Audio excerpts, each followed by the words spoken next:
নমস্কার এভরিওয়ান, সবাইকে ওয়েলকাম করছি নতুন একটি রেসিপি দেখার জন্য। আশা করি আপনারা সবাই ভালো আছেন এবং সুস্থ আছেন। আজকের রেসিপি শুধুমাত্র আটার তৈরি সিরিঞ্জ পিঠা অথবা ফুল পিঠাও বলতে পারেন। আটা দিয়ে যে এত সুন্দর একটা পিঠা তৈরি করা যায়, আপনারা হয়তোবা না দেখলে বিশ্বাস করতে পারবেন না। সবসময় তো চালের গুঁড়ো দিয়েই তৈরি করা হয়, তবে আজকে খুব সহজ পদ্ধতিতে আটা দিয়ে এই পিঠাটা তৈরি করে শেয়ার করব। আশা করি আপনাদের ভালো লাগবে। এবার আসি মূল রেসিপিতে। প্রথমে একটা পাত্রে আমি 200 গ্রাম আটা ব্যবহার করলাম, আর এটা বসুন্ধরা যে আটাটা পাওয়া যায় প্যাকেটে সেটা ব্যবহার করলাম। আপনারা যে কোনো আটা ব্যবহার করতে পারেন অথবা আটার পরিবর্তে ময়দাও ব্যবহার করতে পারেন, কোনো সমস্যা নেই। স্বাদ মতো লবণ দিয়ে দিলাম, খুব ভালোভাবে মিশিয়ে নিলাম। এবার জল ব্যবহার করতে হবে, তবে নর্মাল জল ব্যবহার করা যাবে না, হালকা কুসুম গরম জলটা ব্যবহার করতে হবে। জলের পরিমাণটা কিন্তু একবারে না দিয়ে অল্প অল্প করে জলটা দিলে ভালো হবে, কারণ আটাতে জলের পরিমাণটা একটু বেশি লাগে। এখন খুব ভালোভাবে মিশিয়ে নিতে হবে, তবে আবারও বলবো, জলের পরিমাণটা একবারে না দিয়ে অল্প অল্প করে জলটা দিলে ভালো একটা রেজাল্ট আসবে এবং ডোটা তৈরি করতেও অনেক সুবিধা হবে। চালের গুঁড়োর পিঠা তো অনেক খেয়েছেন, তবে আটা ময়দা দিয়ে এভাবে একবার তৈরি করে দেখবেন। চালের গুঁড়োর চেয়ে আটা ময়দার পিঠাগুলো খেতে কিন্তু বেশি ভালো হয়। আর অনেক সময় দেখা যায় কি হাতের কাছে চালের গুঁড়োটা থাকে না। আপনারা চাইলে আটা অথবা ময়দা দিয়ে এই শুকনো পিঠাগুলো খুব সহজেই তৈরি করে আপনারা সংরক্ষণ করতে পারেন।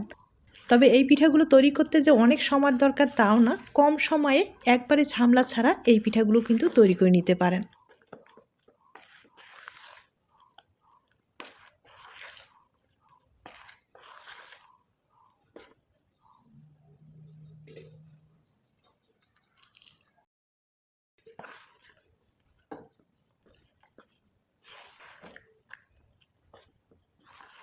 এই আটার ডোগুলো তৈরি করতে গেলে একটু সময়ের দরকার হয়, কারণ অনেকটা দানা থেকে যায়, দানাটা ভাঙতে একটু সময় লাগে। তাই একটু ভালোভাবে কিন্তু মথে নিতে পারেন, আপনারা হাত দিয়েও খুব ভালোভাবে মথে নিতে পারেন। আর যদি আপনাদের সময় কম থাকে সেক্ষেত্রে যেটা করতে পারেন, একটা চালনির সাহায্যে ভালোভাবে কিন্তু চেলে নিতে পারেন, তাহলে আপনাদের সময়টাও বেঁচে গেল এবং কাজটাও কিন্তু খুব সহজভাবে হয়ে গেল। এখন একটা চালনির সাহায্যে খুব ভালোভাবে আমি চেলে নিব।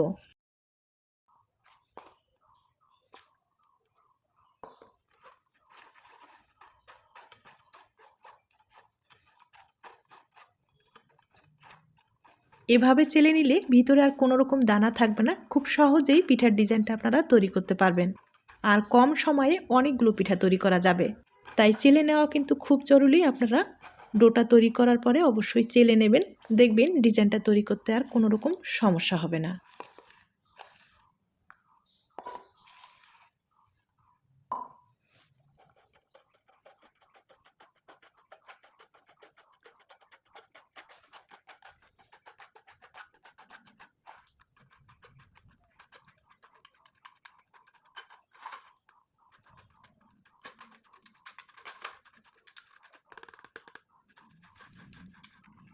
আমি পুরো ডোটায় চেলে নিলাম, আর হয়তোবা ঘনত্বটা আপনারা দেখে বুঝতে পেরেছেন, এর চেয়ে কিন্তু পাতলা করা যাবে না, এরকমই ঘনই থাকবে, তাহলে খুব সহজেই ডিজাইনটা তৈরি করা যাবে।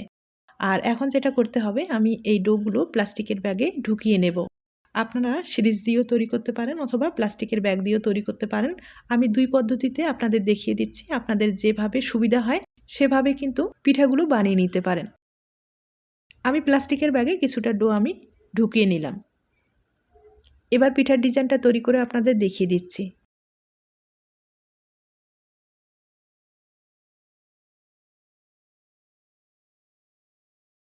এখন পিঠার ডিজাইনটা তৈরি করার জন্য কিছুটা পরিমাণে কলার পাতা ব্যবহার করব।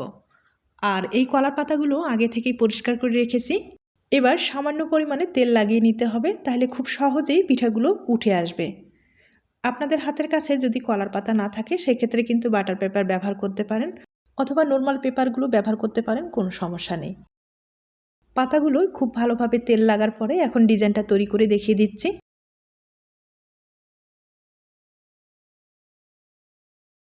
প্রথমে আমি যে প্লাস্টিকের ব্যাগে ডোটা ঢুকিয়ে নিলাম সেটা দিয়ে ডিজাইন তৈরি করে দেখিয়ে দিচ্ছি, এরপরে কিন্তু সিরিঞ্জের সাহায্যে আপনাদের তৈরি করে দেখিয়ে দেব। আর যেভাবে আপনাদের সুবিধা হয় সেভাবে কিন্তু পিঠাগুলো খুব সহজেই আপনারা তৈরি করে নিতে পারেন, কোনো রকম সমস্যা নেই। আর এই পিঠাগুলো তৈরি করতে আমি আবারও বলছি যে সময়ের দরকার সেটা না, খুব কম সময়ে আপনারা অনেকগুলো পিঠা তৈরি করতে পারবেন। আর এই পিঠার ডিজাইনটা এতটাই সহজ, আপনারা হয়তোবা দেখে বুঝতে পেরেছেন। প্রথমে ঘুরিয়ে ঘুরিয়ে এভাবে একটা ডিজাইন তৈরি করে নিতে হবে, মানে জিলাপির যে ভাঁজটা আছে সেভাবে তৈরি করে নিতে হবে। এরপরে কিন্তু উপরে এই ডিজাইনটা তৈরি করে নিতে হবে। একবারে সহজ, আপনারা হয়তোবা দেখে বুঝতে পেরেছেন। এরপরে সাইডের যে অংশটা আছে সেটাও কিন্তু আমি একটু ঘুরিয়ে ঘুরিয়ে এভাবে ডিজাইন তৈরি করে নেব।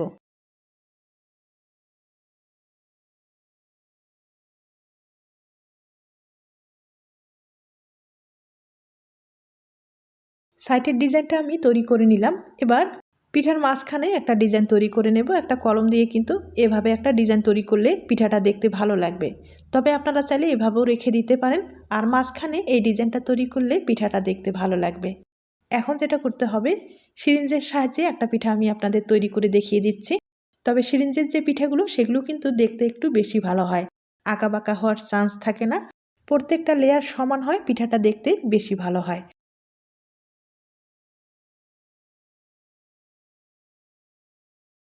এই পিঠাগুলো আপনারা চাইলে বড় ছোট করে তৈরি করে নিতে পারেন। আমি মাঝারি সাইজ করে তৈরি করে নিচ্ছি। আর তৈরি করার পরে এই পিঠাগুলো কিন্তু ভাপিয়ে নিতে হবে। ভাপিয়ে নেওয়ার পরে রোদ্রে শুকাতে হবে।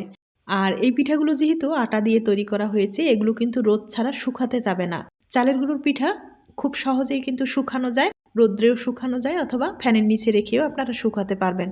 আর আটা অথবা ময়দার যে পিঠাগুলো সেগুলো কিন্তু রোদ লাগবে, রোদ ছাড়া সহজে শুকাতে যাবে না। আর রোদ্রে অবশ্যই 1 থেকে 2 দিনের মতো শুকালে আপনারা পুরো বছর সংরক্ষণ করতে পারবেন।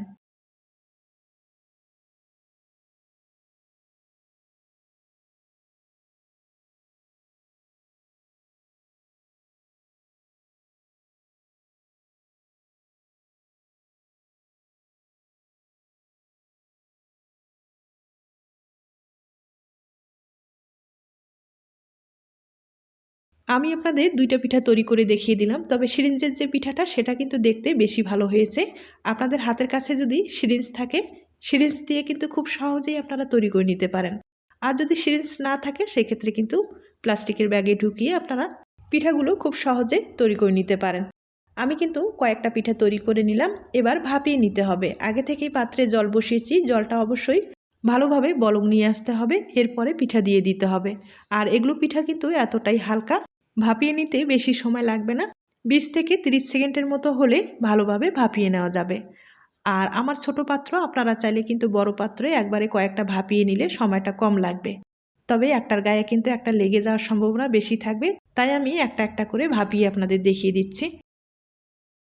একটা পিঠা আমি ভাপিয়ে নিলাম, একইভাবে আরেকটা ভাপিয়ে আপনাদের দেখিয়ে দিচ্ছি।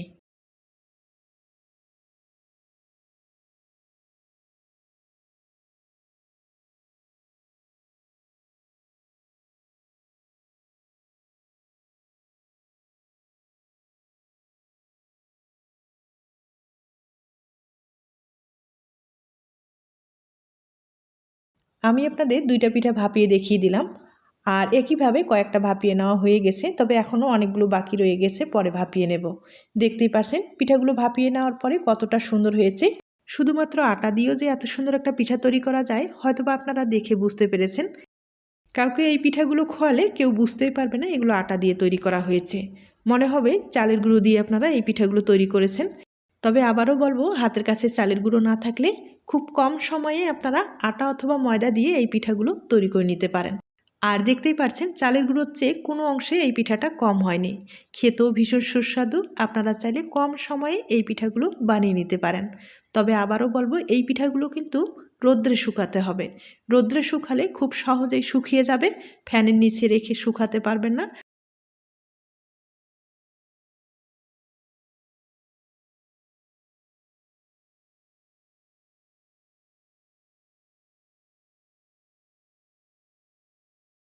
সবগুলো পিঠাই আমি পাতা থেকে আলাদা করার পরে এই পিঠাগুলো কিন্তু রোদ্রে শুকিয়ে নেব। আর রোদ্রে শুকার পরে আপনাদের আমি দেখিয়ে দিচ্ছি।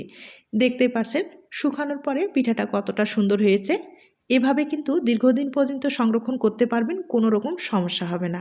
তবে মাঝে মাঝে অবশ্যই একটু রোদ্রে দিতে হবে, রোদ্রে দিলে দীর্ঘদিন পর্যন্ত ভালো থাকবে।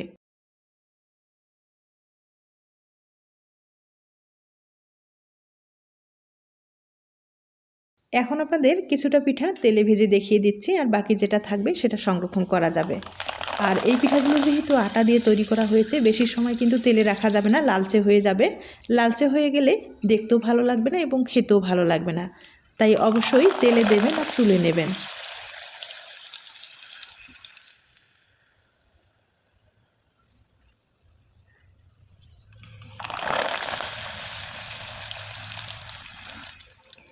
দেখতেই পাচ্ছেন পিঠাগুলো তেলে দেওয়ার সাথে কতটা সুন্দরভাবে ফুলে উঠেছে। একইভাবে আমি কিন্তু অনেক কয়েকটা আপনাদের ভেজে দেখিয়ে দিচ্ছি, এরপরে পরিবেশন করে দেখিয়ে দিচ্ছি।